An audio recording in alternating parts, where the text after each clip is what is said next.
Swayam Prabha. Digital India. Educated India.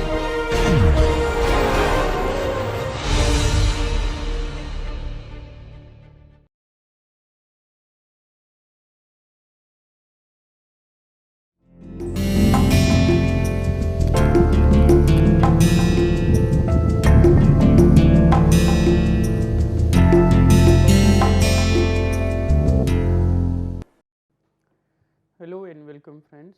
This is the 10th lecture in this course Political Parties and Party System in India, and in this lecture today we are going to discuss Janata Parivar, or the parties that belong to the larger conglomerate of different ideological forces which form the government, or the first non-Congress government at the center after the emergency in 1977.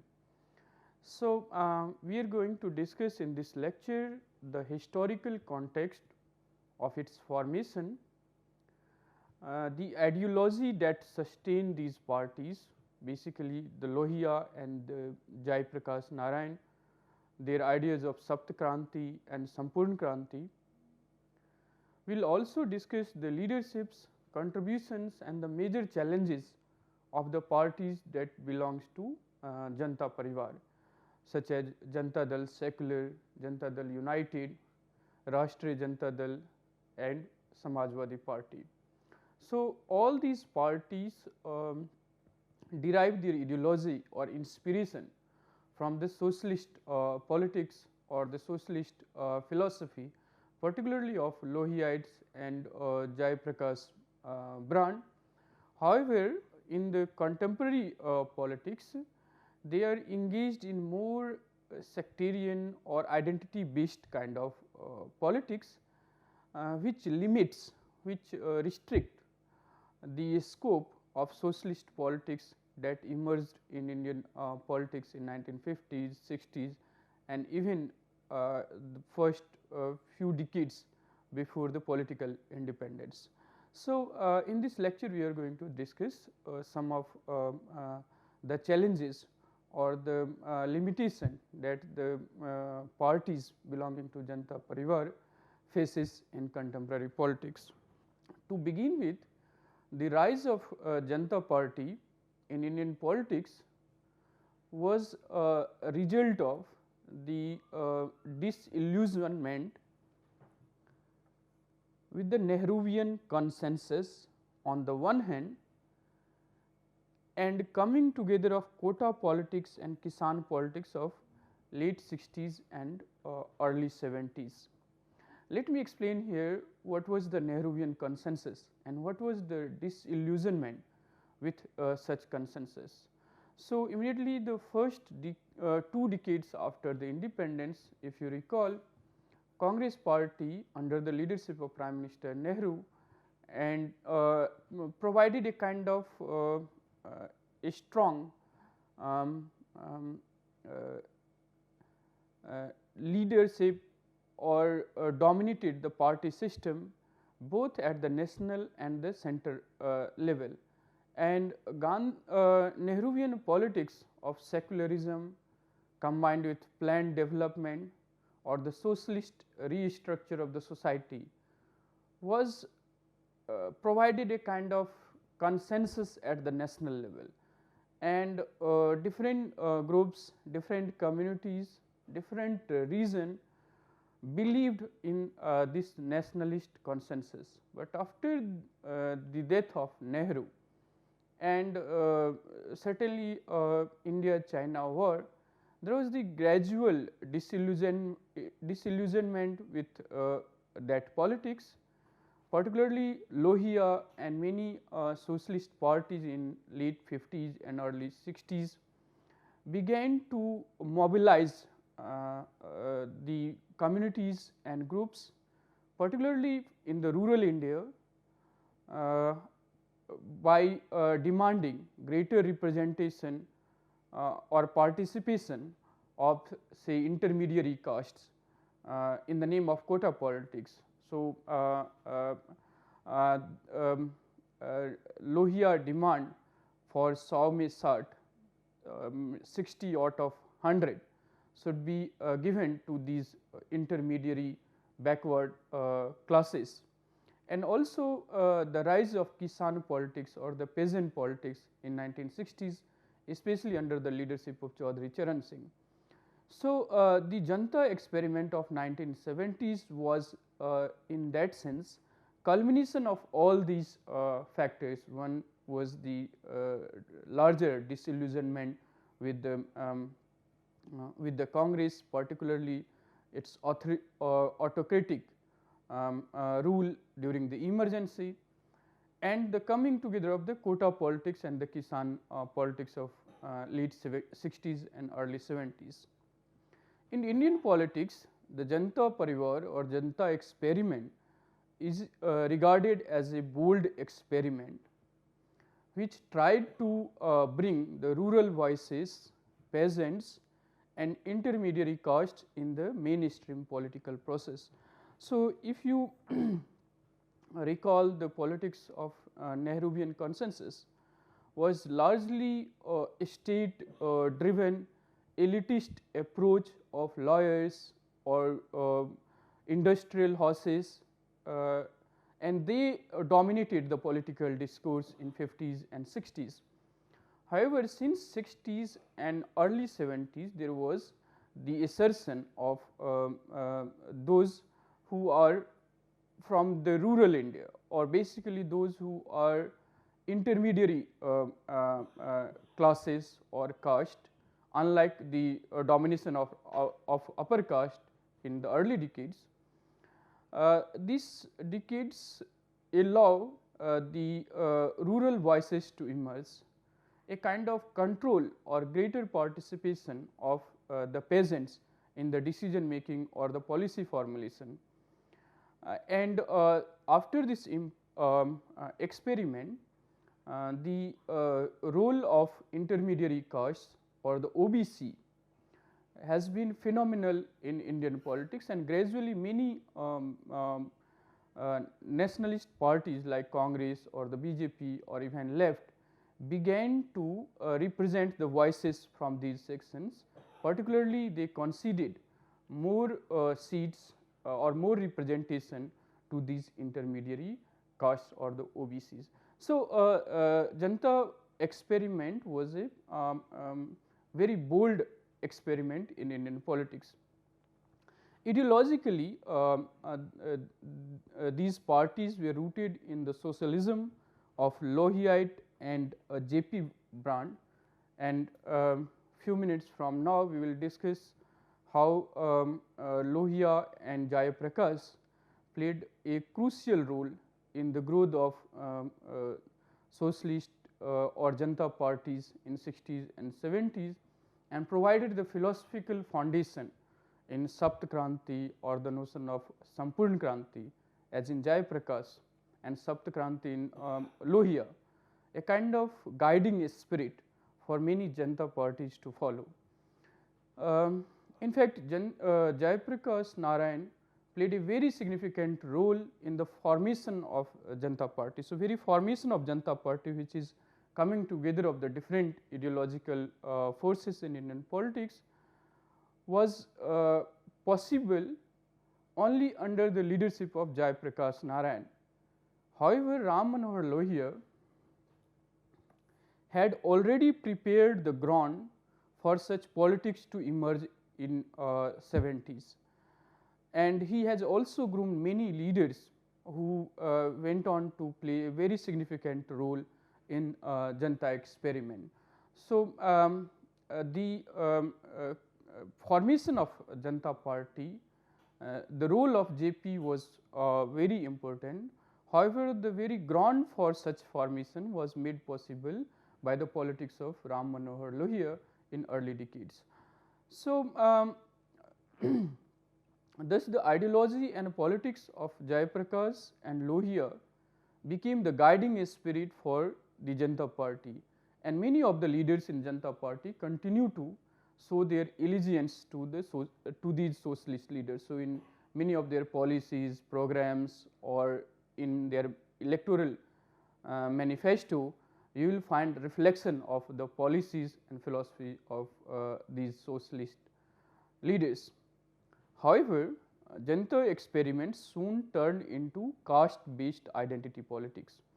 So, that was the biggest drawback or the reason for the decline of such a bold experiment in Indian politics.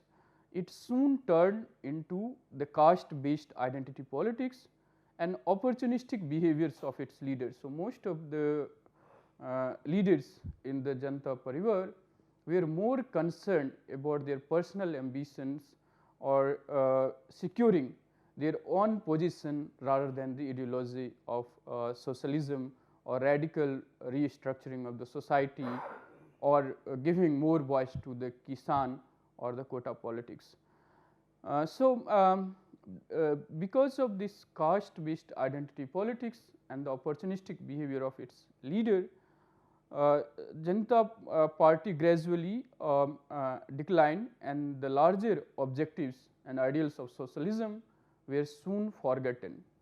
This led to many splits and merger and the gradual decline of the Janata Party. So, from a position when it first formed a non-Congress government at the center in 1977 and continue to play a very critical role in the formation of many state governments, and also at the center in 1989 and again in 1996, the position of Janata parties gradually declined at the national level, but in many states or at the regional level you find some of the groups or some of the parties belonging to the larger Janata Parivar continue to play a very prominent role.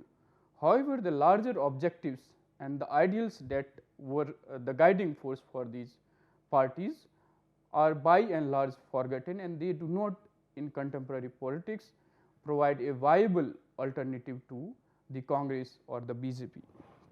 In fact, many of these parties align with the Congress and BJP led coalition such as National Democratic Alliance or UPA. So, that is the gradual decline of Janata parties. If you look at the formation of Janata Party, it was a result of the immediate cause of its formation was the excesses of Indira Gandhi government during the emergency. So, the emergency and the excesses committed by Indira Gandhi government during the emergency was the immediate reason for the formation of Janata Party at the center.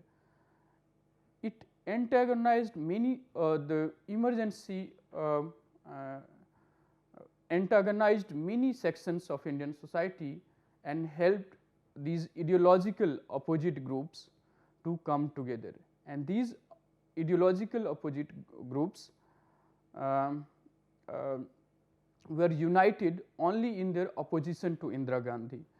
So, the groups such as Bharatiya Jansangh, largely guided by the philosophy of Hindu nationalism or Hindutva, or Bharatiya Lok Dal of Chaudhary Charan Singh, committed to peasant politics or uplifting or emancipating or giving more voice to the peasants in Indian political process. The Congress O of Morarji Desai and Socialist Party had very little in common to hold them together as a cohesive unit, and internal squabbling started immediately after the formation of government in 1977 and it collapsed in 1980s. And these ideological differences among the socialist and the peasants on the one hand, and Congress and Bharatiya Jansangh on the other hand, led to infighting and gradual collapse of Janata Party government in 1980s. And these groups of Janata Party splintered into many regional and state parties, and notable among them are Rashtriya Janata Dal in Bihar, Samajwadi Party in UP, Biju Janata Dal in Orissa, Janata Dal Secular and Lok Shakti Party in Karnataka, Gujarat Janata Dal, and so on. And there are similarly many other smaller splinter groups out of Janata Parivar. Many of these Janata parties continue to dominate the politics of many states, such as in Bihar, in Karnataka, in Odisha, in UP, and also for a brief period in Gujarat. So, it also played a decisive role in the formation of national government in 1989 and again in 1986. However, they are less likely to provide a viable alternative to BJP and Congress. From the very beginning, it was a loose confederation of rural, middle class, peasant parties, and these rural, middle class, peasant parties and their leadership had their own ambition, their own ideals, rather than a well organized structure of the party to ensure better coordination among different factions. And this organizational weakness was perhaps the biggest reason for the Janata Parivar or Janata Party to collapse, and it was not able to provide a stable government or a viable alternative to the national parties such as Congress. The ideology of Janata Parivar was rooted in Ram Manohar Lohia's idea of Sapt Kranti and Jayaprakash Narayan idea of Sampurna Kranti.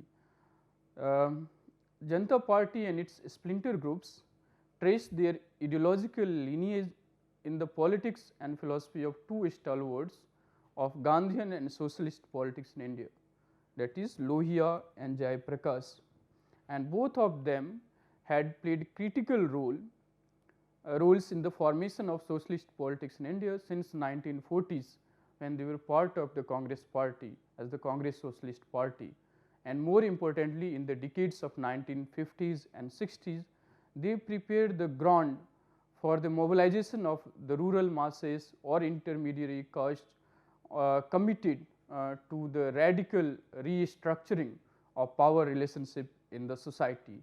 And the Janata experiment or Janata Party was culmination of those politics that was practiced by these two leaders. Social equality and social justice were the cardinal principle of Lohia's politics and philosophy, and to achieve that he argued that socialism was the only way forward. So, one correlation that you find in these parties, except its factional groups such as Bharatiya Janasangh, they remain committed to the socialist ideals or the socialist restructuring of the society. So, the cause of socialism and the social justice remain the unifying factor for all these parties in Janata Parivar. Lohia argued for a distinct and innovative conceptualization of socialism, which was very distinct or independent from both communism and capitalism. So, Lohia was trying to develop a very distinct or innovative conceptualization of socialism, which would avoid the ideological extremes of left and also the right, that is the free market capitalist economy and the state controlled economy of communism. In this connection, his presidential speech at Socialist Party Convention in 1952 at Panchmadi on the doctrinal foundation of socialism is regarded as the one of the finest political speech in post-independent India. And in this speech, he criticized the prevailing ideological confusions in Socialist Party And if you recall, when we were discussing about the rise of BJP, prior to that in Indian politics, you see there are many parties, communist, socialist and the Congress party, except the Bharatiya Jan Sangh and Swatantrata party, which were pro-market or conservative Hindu nationalist. The dominant discourse in Indian politics was towards left of the center. After the rise of BJP, there is a kind of right of the center shift in Indian political discourse. Within that shift, Lohia was trying to argue for a distinct or innovative conceptualization of socialism, which he outlined in his Panchmadhi speech as a president of Socialist Party convention in 1952, where he criticized the prevailing ideological confusions in the Socialist Party that was oscillating between Nehruvian Congress, as Nehru also argued for the socialist restructuring of the society as one of the objective of the Congress party, and the communism, which was also trying to mobilize the rural masses, poor, excluded and marginal sections of Indian society. So, from this kind of ideological confusion, Lohia was trying to rescue the socialist party to develop their own distinct approach or objective in politics. So, he charted out a new and independent vision of socialism in India by bringing the nationalism or Gandhian modes of politics together. He was also very critical of democratic socialism and asserted that socialism stood for a distinct idea that needed no prefix or suffix. So, socialism in itself has its own understanding or views on politics or the policies or to radically restructuring the society, which does not require any prefixes or suffixes from democratic or social or communist kind of philosophy. To realize his dream of socialism, Lohia argued for a Sapt Kranti or 7 revolution, which was A, for equality between men and women, B, against political, economic and spiritual inequality based on color or race.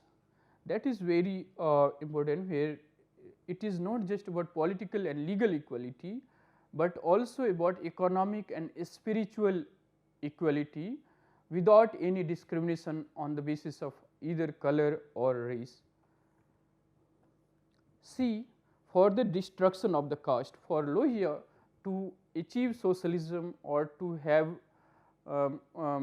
proper or true democracy, one need to annihilate or destroy the caste. So, the caste was destruction of the caste was one of the founding principle in his idea of Sapt Kranti. D, against foreign domination and democratic world government. So, he was also against any kind of foreign interference in the domestic matters or also democratic world government. And finally, E, for economic equality, planned production and against private property. F, against interference in private life or and for democratic method. And finally, he was against arms and weapons and for satyagraha. So, these 7 objective was the constitutive factors in his idea of Sapt Kranti, which influenced many socialist leaders in 1970s and 60s and also in the 80s and 90s. Jayaprakash Narayan, on the other hand, so Lohia and his philosophy of Saptakranti was the basis for socialist politics of many of the Janata Party's constituent. JP, on the other hand, was someone who led the agitation of opposition parties or students movement against the autocratic or undemocratic rule of Indira Gandhi. He had a very idealistic view of politics, and his commitment to such ideals led him to shift his allegiance from Marxism to socialism and later towards Gandhian Sarvodaya. So, in Jayaprakash Narayan, we have a idealist, a visionary leader or a statesman who was committed to the ideals which allow him to see politics as a tool for restructuring society. And in this search of restructuring society, he constantly shifted from Marxism to socialism to Gandhian Sarvodaya, to which he remained committed in till the end of his life.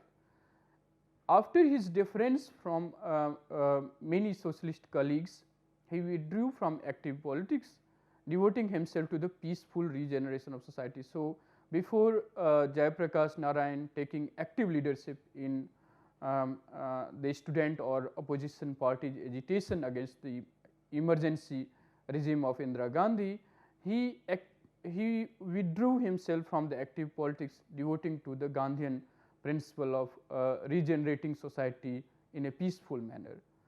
However, he lent his voice and leadership to counter the growing degenerations in society and politics in 1970s.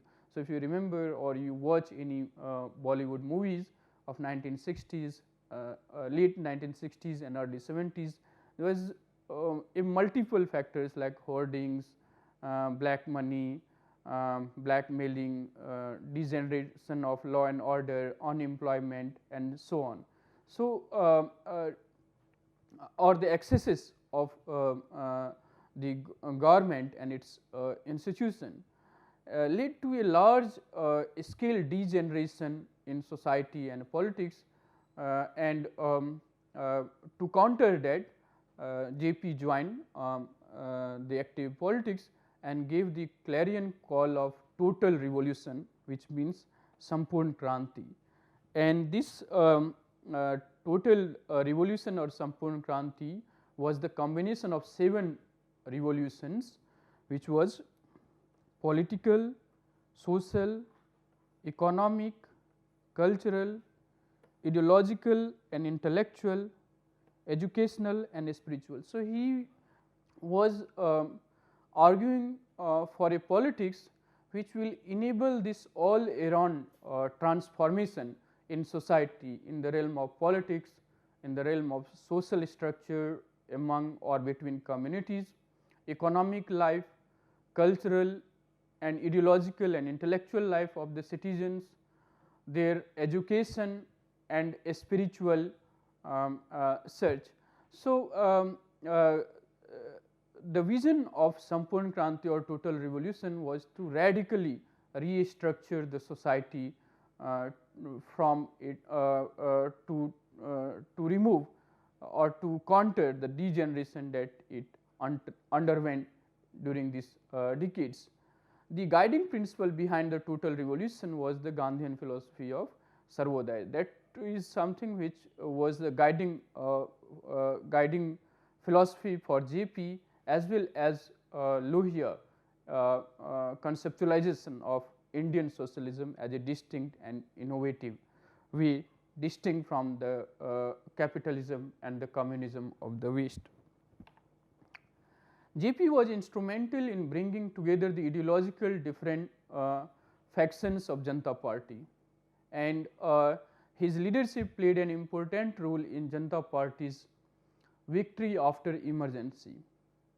After the formation of first non-Congress government, JP was hopeful that there would be change in socio-economic and political situation in India, However, most of its leaders, due to their ambitions and corrupting influence of power, indulged in infighting, and country slipped again into the old politics of rivalry, corruption and factionalism. So, although the philosophy of Lohia and JP was the guiding light during this Janata Party experiment, and in the decades of 80s and 90s, there was the hope that it will provide a credible alternative to the Congress. However, because of the personal ambition or the corrupting influence of the power, there was a disenchantment with the Janata experiment or the socialist experiment, and that lead to the rise of many new parties or new political formulation, most notably the rise of the BJP. Now, if we so these are the philosophy of Lohia and JP, which had guiding influence on the parties belonging to Janata Parivar. If you look at its formation in 1977, and we discuss the role or contribution of Janata parties in three phases. In the first phase between 1977 and 1980s, we will discuss how different parties came together and provided a non-Congress government, what were the policies, who were the leaders. Then we will discuss 1980s to 89, and then since 1990s. So, we will discuss the role and contribution of different Janata parties in Indian politics by dividing them into three phases from 1977 to 1980s, then 1980s to 1989, and since 1999, before we discuss the challenges or the many critique associated with the Janata Party in India. Janata Party government in 1977 and 80 was a sense of relief and wide appreciation in early 1977 after the formation of first non-Congress Janata Party government at the center 3 decades after independence. So, it was a kind of celebration of democracy which enabled first non-Congress government at the center after 3 decades of political independence. The formation of Janata Party was the result of as we have discussed the ideologically different parties such as Bharatiya Lok Dal, and Bharatiya Lok Dal was itself formed in 1974 with the merger of Bharatiya Kisan Party of Chaudhary Charan Singh and Sanyukt Socialist Party. So, Bharatiya Lok Dal, Congress O of Morarji Desai, Socialist Party and Bharatiya Jan Sangh, and a faction of Congress for Democracy, leadership of Jagjeevan Ram, came together to provide a alternative government at the center in the form of Janata Party government. Although the quota and Kisan politics, quota is for positive or reservation or reservation for the OBC, and the Kisan politics, that is the voices of the peasants, dominated the politics of Janata Party.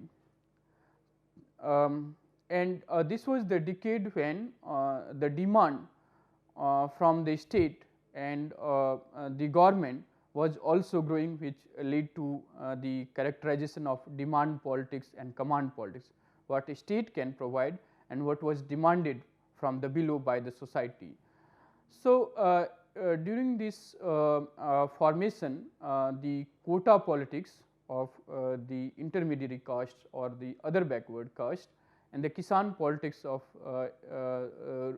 peasants dominated the political discourse, and Charan Singh, a towering peasant leader of Bharatiya Lok Dal, however, could not dominate this government because of the presence of Morarji Desai of Congress O. Then the party was committed to maintain its live links with the village, with agriculture, with cottage and village industries, and generally with the uplift of our Kisans. So, the objective of the Janata Party was to connect the growing divide between urban and rural India by giving more space in the political process or in the policy formulation the demands or the concerns of the peasants, the OBCs, the requirement of the cottage and village industries.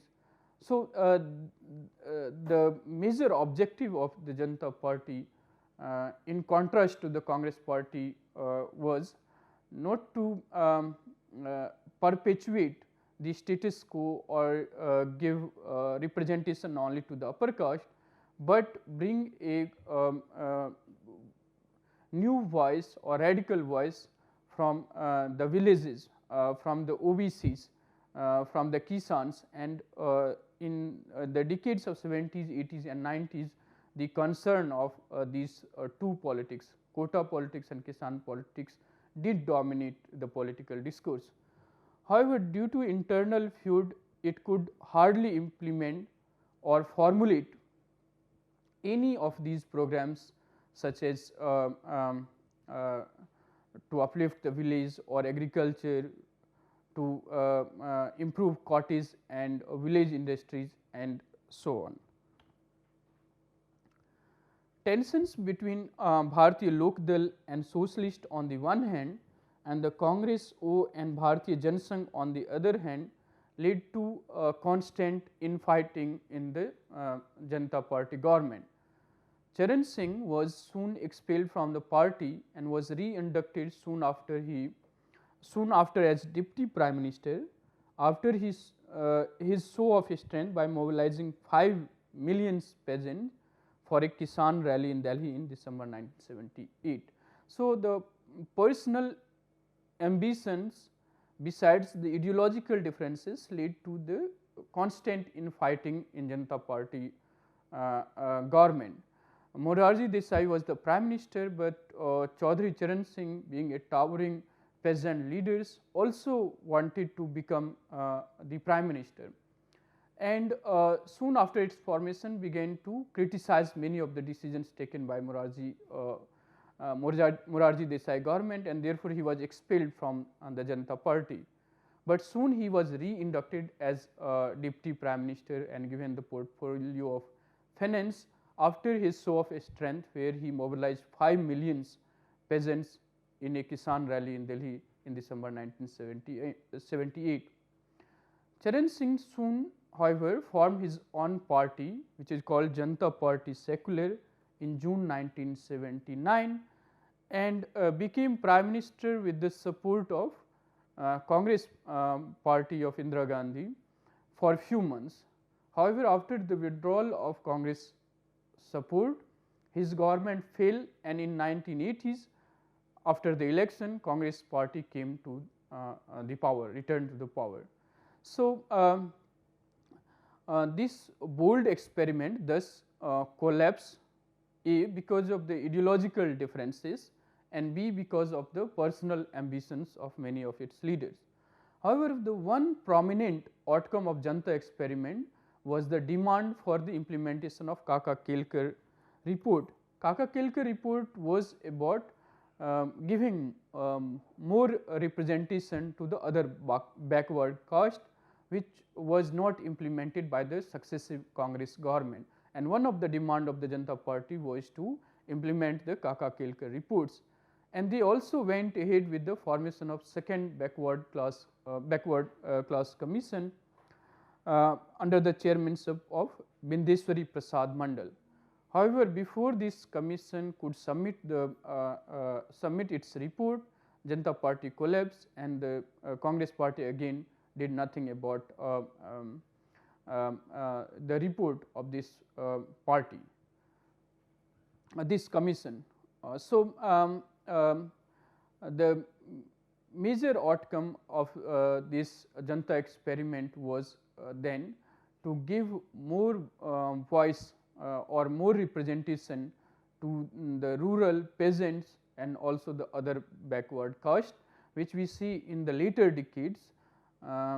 This combination of quota politics and Kisan politics led to a newer formation. However, gradually it was the quota politics which began to dominate political discourse, particularly after the implementation of BP Mandal, Bindeswari Prasad Mandal Commission by VP Singh government. Now, if you look at Janata Parivar during 1980s and 89, we see constant split, merger and remerger in Janata Parivar.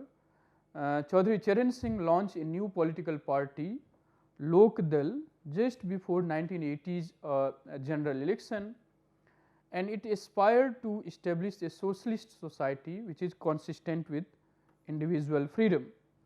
It also tried to combine the socialist legacy with the Kisan politics.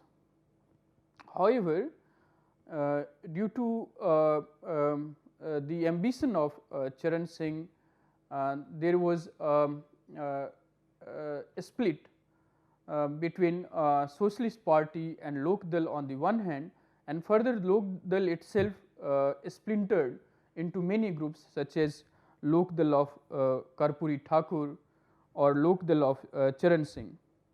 Many strong leaders formed their own parties, and it was the last serious attempt to bring quota and Kisan politics together, and it was the quota politics which took over the lead and dominated the political discourse in the country in 1990s. A second Janata experiment emerged in 1989 with the rise of Janata Dal. Unlike Janata Party, Janata Dal was combination of socialist and Chaudhary Charan Singh. So, Janata Dal minus Congress O and Biju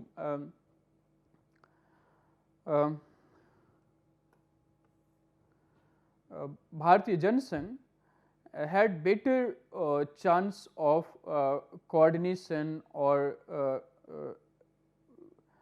developing effective alternative to the Congress. However, this experiment also did not succeed and could not provide the stable government. As we see in 1989, within a year BP Singh government failed, and after that Chandrasekhar also became the Prime Minister for very short period before the general election was held. So, this second experiment that emerged in 1989 with the rise of Janata Dal was again brought some hope to the people, and unlike Janata Party, Janata Dal was combination of socialists and Chaudhary Charan Singh Party. So, VP Singh's Jan Morcha, VP Singh himself was a Congress leader. However, because of his anti-corruption crusade or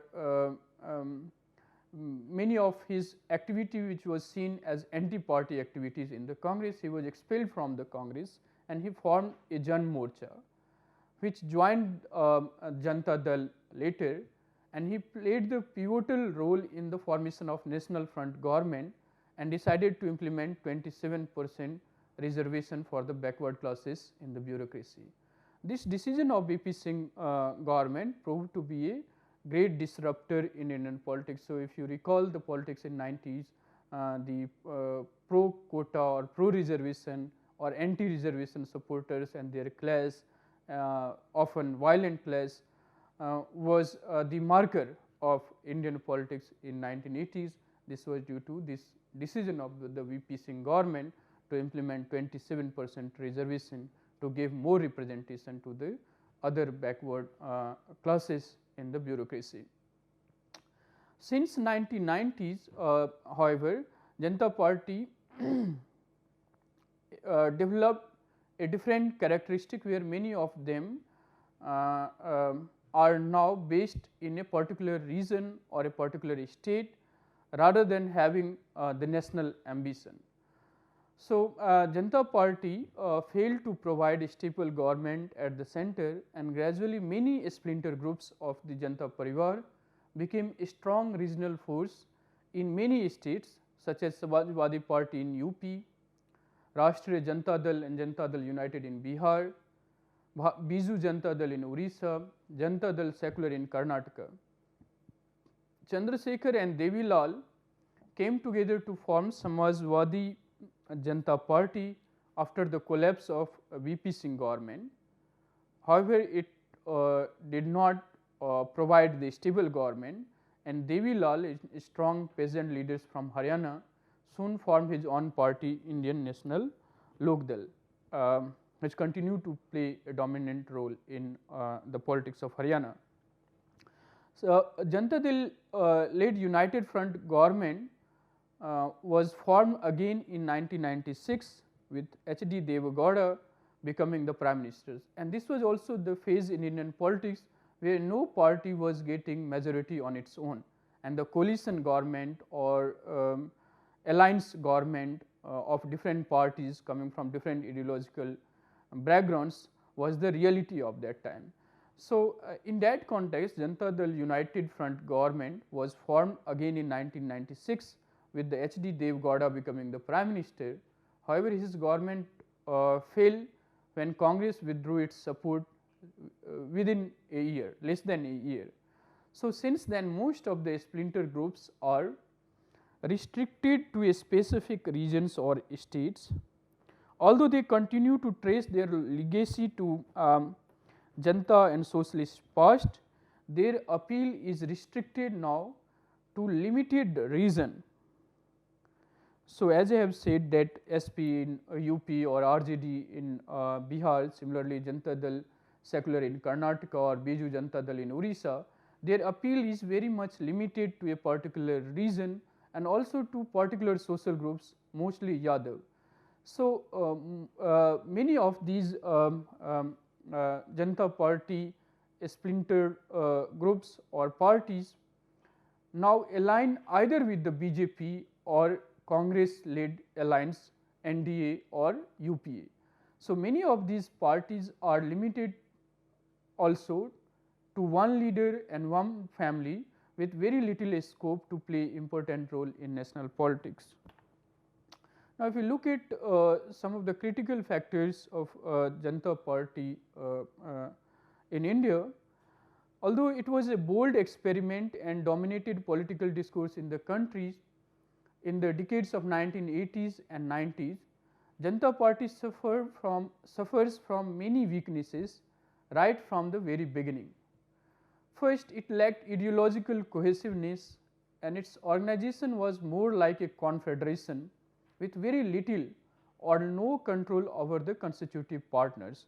So, one of the weakness of Janata Party was there was no ideological cohesiveness among its constituent fractions, and also organizationally it was more like a confederation rather than a well organized political party which could control different factions.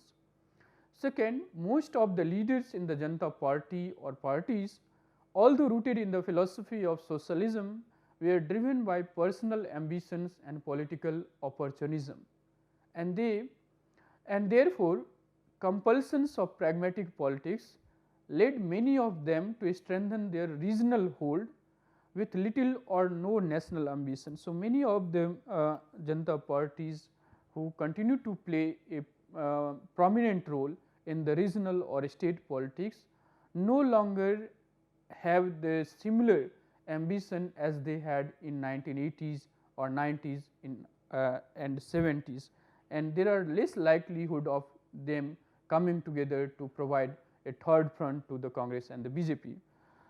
Third, the most of these parties in the name of social justice or secularism seen actively engaged in the competitive vote bank politics of securing their support base among the particular social constituency based either on caste, mostly Yadavs, particularly in North India, or religion and or region.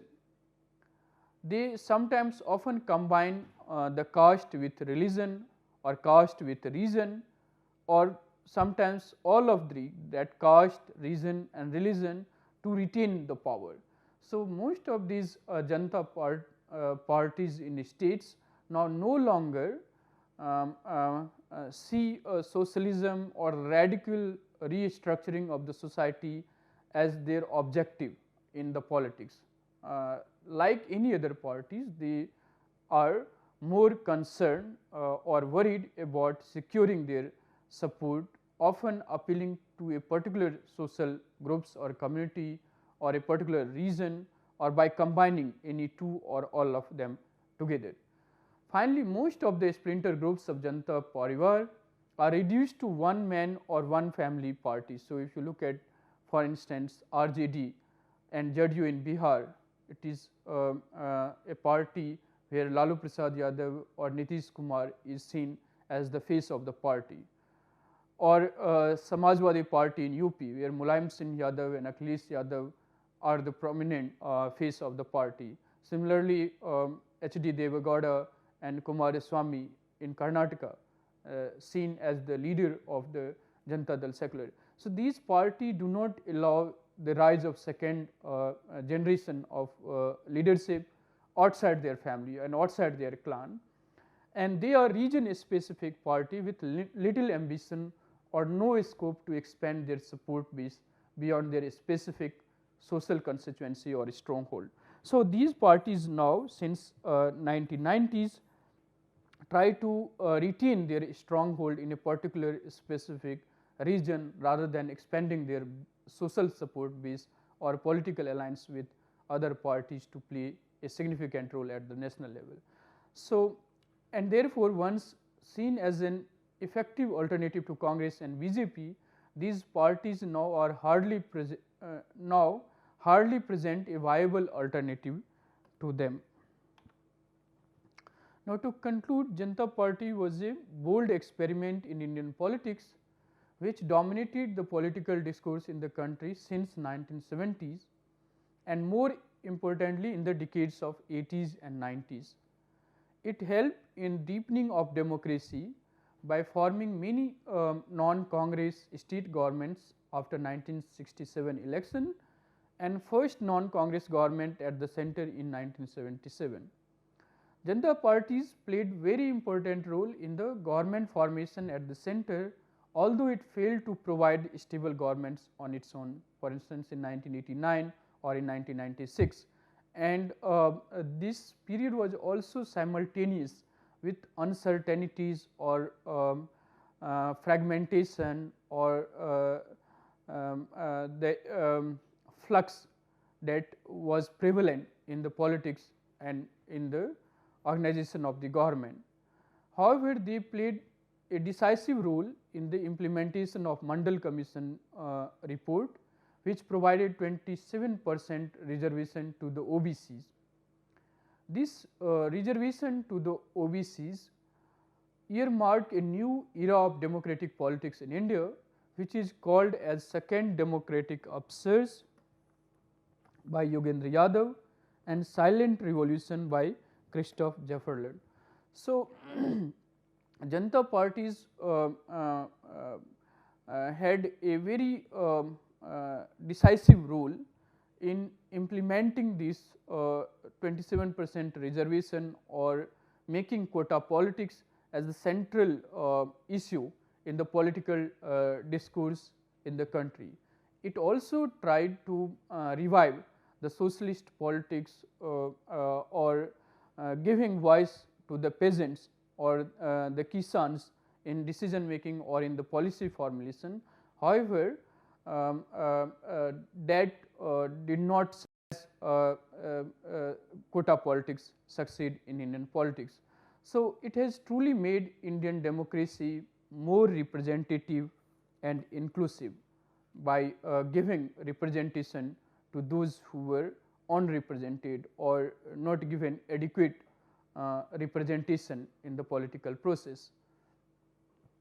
Although in the name of OBCs, quota or socialism, most of the Janata parties represent the interest of very few intermediary castes, mostly Yadavs or Kurmis. And the ideal of Ambedkar or Lohia, such as destruction of caste or annihilation of caste as in Ambedkar, or the socialist ideal of restructuring of power relations in society, have been long forgotten, particularly since 1990s, and these parties behave and act like any other parties to retain their power. So, however, the Janata experiment has forced many national parties, including the BJP and Congress and even the left parties, to give adequate representation to the OBC, and therefore, the greatest contribution of Janata parties, despite its inability to form and provide stable government at the center, is their ability to make quota politics a central plank in Indian political discourse, and also their attempt to radically restructure the society along the socialist line, and also giving voice to the Kisan politics. However, the restructuring of the society and Kisan politics did not materialize as much as perhaps the quota politics. However, this Janata party made a sincere attempt to combine the socialist politics with the quota politics and Kisan politics. So, Janata party had a very positive contribution in Indian politics, and many of them are prominent parties in states and at various regions in India, and in their policies and programs the social justice or secularism remain a very powerful guiding force. Although many of them now try to align either with the BJP or the Congress, yet the legacy of socialism is reflected in their policies and programs. So, that is all in this lecture on Janata Parivar.